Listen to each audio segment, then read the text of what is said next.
Dando continuidade, esta vai ser a terceira parte da doutrinação, teoria e prática. E sempre lembrando, né? Não esqueça o nosso link, se inscrever, apertar o botão, dar suas sugestões, tá? E nós estaremos sempre juntos. Vamos melhorar sempre. Então, dando sequência, é triste ver seguidores fiéis dessas pessoas, porque essas pessoas acabam virando ídolo para essas pessoas que o admiram tanto, que o idolatram. Eles são o salvador, o caminho para Deus, num fanatismo ridículo e inconcebível. Em todas as religiões, em todas as pessoas que têm empatias, pessoas que são carismáticos, conseguem fazer isso. Legiões de pessoas que o seguem. Se estiver fazendo coisa boa, ensinará coisa boa. Senão, muitas vezes, levará até um grupo ao suicídio coletivo. É muito complicado. Prestem atenção e não idolatrem ninguém. Allan Kardec nos alertou para usarmos o bom senso, passar tudo pelo crivo da nossa razão. Para isso temos que estudar, não pode esquecer, hein? Jesus pediu que orássemos e vigiássemos os nossos pensamentos, os nossos sentimentos, as nossas atitudes e desejos.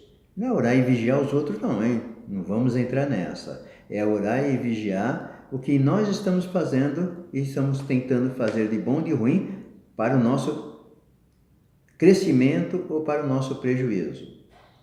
Quando nós falamos de espíritos desencarnados, se coloca por bons, médios e ruins. As pessoas rotulam os espíritos pelo seu modo de se expressar, pela forma com que se apresentam e outras aparências. Não é isso? Na verdade, há espíritos que, embora agressivos, não são ruins. Estão passando por uma fase difícil e precisam de afeto, por isso estão nos procurando. A agressividade é uma forma que ele achou para notarmos a sua presença, dar atenção, darmos estímulo a ele e sentir essa necessidade que ele precisa. Ele precisa ser ouvido, ser auxiliado, ele precisa ser respeitado. Todo o respeito possível que nós temos que ter com ele, recebê-los com carinho, com afeto e, acima de tudo, né, sermos indulgentes com os espíritos. Nós não agimos assim de vez em quando? A abertura e encerramento dos cultos mediúnicos devem ser feitos pelo dirigente encarnado e não pelos guias ou protetores. A missão deles é auxiliar e não interferir. O papel da Terra pertence a nós, o papel do espaço pertence à organização espiritual.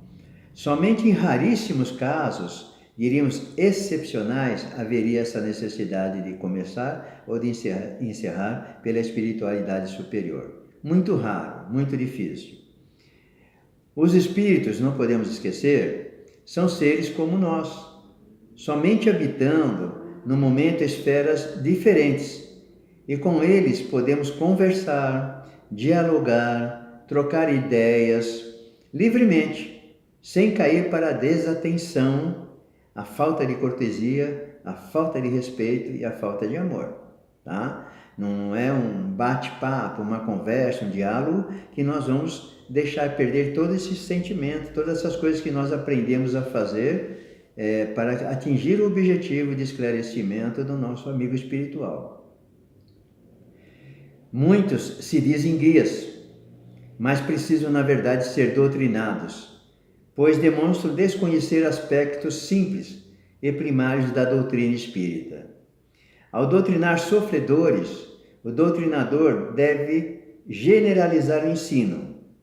Por quê? Porque este ensino, em certos casos, pode ser ao mesmo tempo indicado para sofredores, falsos protetores ou guias. Então, o dirigente ele precisa ter o raciocínio e a lógica. O médium deve ter fé e desprendimento. O dirigente e os médiuns devem se estimar e se respeitar. estima sem bajulação, sem fanatismo. Quando o relacionamento médium-dirigente é imperfeito ou sofre abalos muito sérios, o espírito manifestante, que usa o instrumental do médium, tem maior facilidade de atacar o dirigente.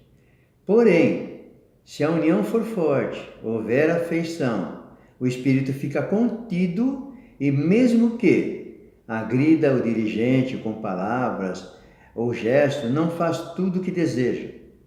Muitos espíritos se queixam disso e a razão é simplesmente a harmonia do ambiente fornecido pelos médiuns de sustentação, por todos aqueles que estão trabalhando para o bem e para ajudar realmente aqueles que necessitam, que também nós estamos incluídos, né? Nós estamos incluídos muito mais, talvez, dos desencarnados e nem percebemos. O papel do doutrinador, esclarecedor, orientador, evangelizador e outros nomes que se criam para identificar este belíssimo trabalho de diálogo junto aos espíritos desencarnados, tem como base o princípio amor, porque sem ele nada poderá ser feito. Ele é quem abre as portas para o arrependimento, para o perdão e a caridade na sua essência. Todas as virtudes partem dessa palavra divina. Repetindo, todas as virtudes partem dessa palavra divina, que muitas pessoas falam assim: ah, já vem de novo essa palavra, já está de novo essa palavra. Essa palavra é única, é universal e é a mais certa para todos nós. Amor.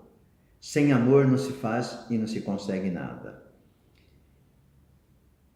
Como foi útil para mim conhecer e entender o mundo espiritual e sua organização, recomendo a quem tiver estudo a leitura e o estudo sério do livro Diálogo com as Sombras, de Hermínio C. Miranda, por ser, no meu conceito, uma obra inestimável de valor doutrinário.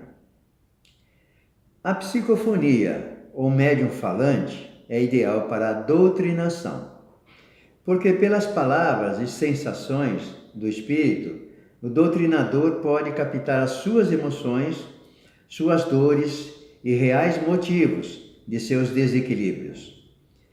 Ao captar suas necessidades, pode traçar o caminho calmo e sereno para auxiliar este nosso irmão a encontrar resposta, orientações e seguir o seu caminho de reajuste no mundo espiritual. É muito importante, então, esse entendimento, essa brandura, essa candura de fazer esse diálogo ser mais terno para que ele aceite e se sinta abraçado pela espiritualidade que vai cuidar dele após o término dessa doutrinação.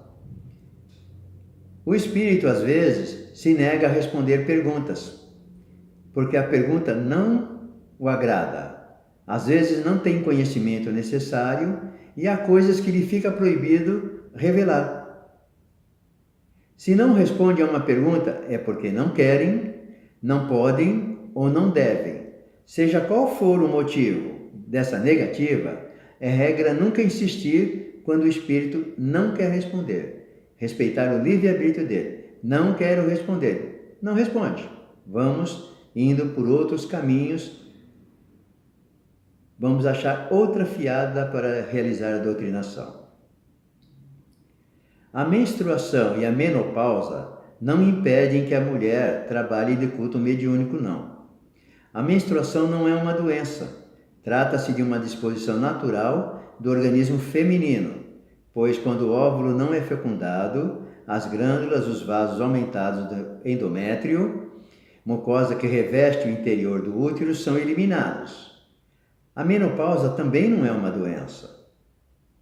O que as impedirá de trabalhar são os efeitos causados, tais como cólicas fortes, enjoos, dor, calor e outros sintomas que a impedem de estar normal. O dirigente não deve permitir que os médios recebam a comunicação de forma violenta e tumultuada. Gritos, sussurros, gemidos, risadas, batidas de pés ou de mãos, respiração profundas ou ofegantes, atrito de mãos, contorções, pedido de doce, de alguma outra coisa, nada disso mesmo que se queira. Porque isso normalmente são vícios dos médiuns. Desajustes nervosos por falta de afinidade vibratória entre os dois perispíritos. Lembra, repetindo, não deixe de assistir perispírito que já foi postado. Esse desajuste de vibração, essa falta que fica no momento de afinidade vibratória, é entre os dois perispíritos, do encarnado e desencarnado. O estudo e a educação da mediunidade normalmente vai eliminar essas ocorrências. Outra coisa importante, o dirigente, no mesmo dia, não deve dirigir e dar manifestação como médium falante. Não deve assumir duplo papel, porque sua tarefa neste dia de dirigente é observar, orientar, corrigir e disciplinar o culto. No dia em que não for dirigente, ele poderá agir como médium falante. Trabalho com disciplina e segurança para todos os participantes e assistentes. O trabalho mediúnico normalmente é bom que seja privativo, porque tem muitas pessoas que vão assistir sem conhecimento, vão brincar e podem acabar levando negatividades consigo que ela não vai nem entender. Então é muito difícil esse tipo de coisa. Na doutrinação, nós procuramos despertar os espíritos que dormem, orientar os ignorantes e maldosos, estimular os fracos e abatidos, confortar a todos no seu sofrimento, levando-os ao tratamento espiritual. Então, doutrinação é uma coisa assim maravilhosa, difícil às vezes, simples às vezes, e por essa simplicidade, às vezes achamos dificuldade de achar o caminho correto de atingir o âmago do espírito necessitado. Então nós precisamos, relembrando, ter paciência, tolerância, precisamos usar os recursos que a espiritualidade também está nos dando como assistência. Então, vamos fazer a doutrinação, vamos fazer e entender que doutrinação tem a sua parte teórica, tem a sua parte prática muito necessária. E essa parte prática, ela exige muito, mas muito desejo de ajudar, de auxiliar o espírito a ir para as esferas de tratamento. Obrigado.